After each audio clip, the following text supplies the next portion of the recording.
ଏହିସବୁ ଘଟଣାଠାରେ ଅକ୍ଷୟଶରସ ରାଜାର କ୍ରୋଧ ଶାନ୍ତ ହୁଅନ୍ତେ ସେ ବସ୍ତିକ ଓ ତାହାର କାର୍ଯ୍ୟ ଓ ତାହା ପ୍ରତିକୂଳରେ ପ୍ରଦତ୍ତ ଆଜ୍ଞା ସ୍ମରଣ କଲା। ତେଣୁ ରାଜାର ସେବାକାରୀ ଭୃତ୍ୟମାନେ ତାହା କହିଲେ, ମହାରାଜଙ୍କ ପାଇଁ ସୁନ୍ଦରୀ ଯୁବତୀ କନ୍ୟାଗଣର ଅନ୍ୱେଷଣ କରାଯାଉ। ଆଉ ମହାରାଜ ଆପଣା ରାଜ୍ୟର ସମସ୍ତ ପ୍ରଦେଶରେ କର୍ମଚାରୀଗଣ ନିଯୁକ୍ତ କରନ୍ତୁ। ସେମାନେ ସେହିସବୁ ସୁନ୍ଦରୀ ଯୁବତୀ କନ୍ୟାଗଣକୁ ସୁସନ ରାଜଧାନୀରେ ଏକତ୍ର କରି ଅନ୍ତଃପୁରରେ ସ୍ତ୍ରୀମାନଙ୍କ ରକ୍ଷକ ରାଜ ନପୁଂସକ ହେଗୟର ହସ୍ତରେ ସମର୍ପଣ କରନ୍ତୁ। ପୁଣି ସେମାନଙ୍କ ଅଙ୍ଗରାଗାର୍ଥକ ଦ୍ରବ୍ୟ ସେମାନଙ୍କୁ ଦତ୍ତ ହେଉ। ତହିଁ ଉତାର ଯେଉଁ କନ୍ୟା ମହାରାଜାଙ୍କର ତୁଷ୍ଟିକାରିଣୀ ହେବ ସେ ବସ୍ତି ବଦଳ ରାଣୀ ହେବ। ଏହି କଥାରେ ରାଜାର ସନ୍ତୋଷ ହୁଅନ୍ତେ ସେ ସେହିପରି କଲା। ସେହି ସମୟରେ ମର୍ଦ୍ଦକ୍ଷ ନାମେ ଜଣେ ଜିହୁଦୀୟ ଲୋକ ସୁସନ ରାଜଧାନୀରେ ଥିଲା।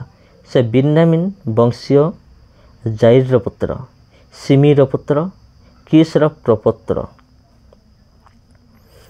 ଯେଉଁ ଲୋକମାନେ ଜିହୁଦାର ରାଜା ଜିକନିୟ ସହିତ ବାବିଲର ରାଜା ନବୁକଦନେସ୍ସର ଦ୍ୱାରା ନିର୍ବାସିତ ହୋଇଥିଲେ, ସେମାନଙ୍କ ସହିତ କିସ ଜେରୁସାଲେମଠାରୁ ନିର୍ବାସିତ ହୋଇଥିଲା। ମର୍ଦ୍ଦକ୍ଷ ଆପଣା ପିତୃବ୍ୟର କନ୍ୟା ହଦସାକୁ ଅର୍ଥାତ୍ ଏଷ୍ଟରକୁ ପ୍ରତିପାଳନ କଲା, କାରଣ ତାହାର ପିତା କି ମାତା ନଥିଲେ। ସେହି କନ୍ୟା ପରମ ସୁନ୍ଦରୀ ଓ ସୁବଦନା ଥିଲା। ତାହାର ପିତାମାତା ମଲା ଉତ୍ତାରେ ମର୍ଦ୍ଦକ୍ଷ ତାହାକୁ ନିଜ କନ୍ୟା ରୂପେ ଗ୍ରହଣ କରିଥିଲା। ଏ ଉତ୍ତାରୁ ରାଜାର ସେହି ବାକ୍ୟ ଓ ଆଜ୍ଞା ପ୍ରସାରିତ ହୁଅନ୍ତେ।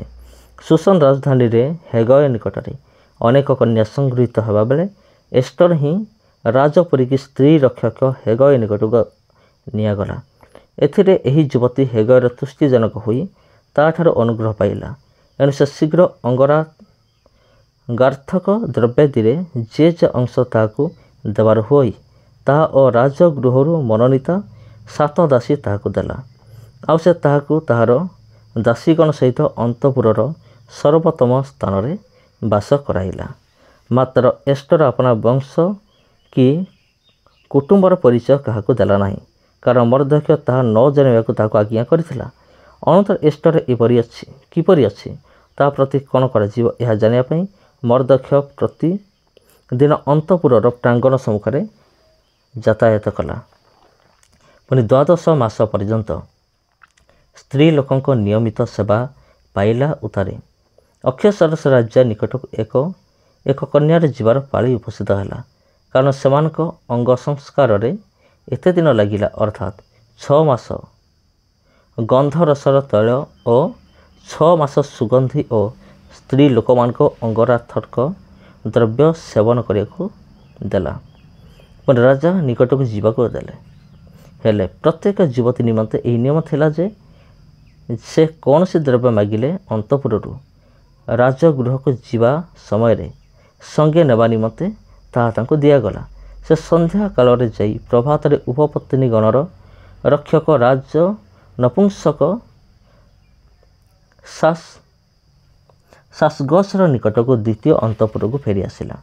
ରାଜା ତାହା ପ୍ରତି ତୁଷ୍ଟ ହୋଇ ତାର ନାମ ଧରି ନ ଡକାଇଲେ ସେ ରାଜା ନିକଟକୁ ଆଉ ଗଲା ନାହିଁ। ଏଥିରେ ମର୍ଦ୍ଦକ୍ଷ ଆପଣା ପିତୃବ୍ୟ ଅବିହଇଲର ଯେଉଁ ଏଷ୍ଟର ନାମ୍ନୀ କନ୍ୟାକୁ ନିଜ କନ୍ୟା ରୂପେ ଗ୍ରହଣ କରିଥିଲା, ରାଜା ନିକଟକୁ ତାହାର ଯିବାର ପାଳି ପଡ଼ନ୍ତେ ସ୍ତ୍ରୀମାନଙ୍କ ରକ୍ଷକ ରାଜ ନପୁଂସକ ହେଗୟ ଯାହା ଯାହା ନିରୂପଣ କରିଥିଲା ତାହା ଛଡ଼ା ସେ ଆଉ କିଛି ମାଗିଲା ନାହିଁ। ତଥାପି ଯେଉଁମାନେ ଏଷ୍ଟର ପ୍ରତି ତୁଷ୍ଟି କଲେ ସେ ସମସ୍ତେ ତାକୁ ଅନୁଗ୍ରହ କଲେ। ରାଜାର ଅଧିକାରର 7ମ ବର୍ଷର 10 ମାସରେ ଅର୍ଥାତ୍ ଟେବେତ୍ ମାସରେ ଏଷ୍ଟର ରାଜଗୃହକୁ ଅକ୍ଷୟଶରସ ରାଜା ନିକଟକୁ ଗଲା। ତେଣୁ ରାଜା ଅନ୍ୟ ସକଳ ସ୍ତ୍ରୀଠାରୁ ଏଷ୍ଟରକୁ ଅଧିକ ପ୍ରେମ କଲା। ପୁଣି ଅନ୍ୟ ସକଳ ଯୁବତୀଠାରୁ ସେ ରାଜାର ଦୃଷ୍ଟିରେ ଅଧିକ ଅନୁଗ୍ରହ ଓ ଦୟା ପାଇଲା। ଏଣୁ ସେ ତାହାର ମସ୍ତକରେ ରାଜମୁକୁଟ ଦେଇ ବସ୍ତି ବଦଳରେ ତାକୁ ରାଣୀ କଲା। ଅନନ୍ତର ରାଜା ଆପଣା ସମସ୍ତ ଅଧିପତି ଓ ଦାସମାନଙ୍କ ପାଇଁ ଏଷ୍ଟରର ଭୋଜ ବୋଲି ମହାଭୋଜ ପ୍ରସ୍ତୁତ କଲା ଓ ସବୁ ପ୍ରଦେଶର କର ମୋଚନ କଲା ଓ ରାଜାର ବଦାନ୍ୟତାନୁସାରେ ଦାନ କଲା। କନ୍ୟାମାନେ ଦ୍ୱିତୀୟ ଥର ସଂଗୃହୀତ ହେବା ସମୟରେ ମର୍ଦ୍ଦକ୍ଷ ରାଜଦ୍ୱାରରେ ବସିଲା। ଏଷ୍ଟର ମର୍ଦ୍ଦକ୍ଷର ଆଜ୍ଞାନୁସାରେ ଆପଣା ବଂଶ ଓ कुटुंबर परिचय काहाकु ही देला नाही, कारण एस्टर मर्दक्ष निकटरे प्रतिपालित हेबा समय जेपरि करुथला सेतबेले मध्य सेहीपरि ताहार आज्ञा पालन कला।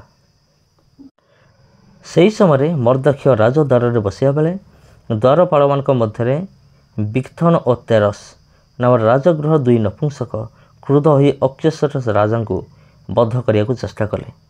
मात्र मर्दक्ष यह जानी एस्टर रानी की जनाइला। पुणी एस्टर मर्दक्ष नाम नहीं राजा को ताहा जनाइला। तेरे अनुसंधान द्वारा सही कथा प्रमाण हुंते से दुई जन वृक्षरे फांसी पाइले। आउ सही कथा राजार साक्षात इतिहास पुस्तक लेखागला।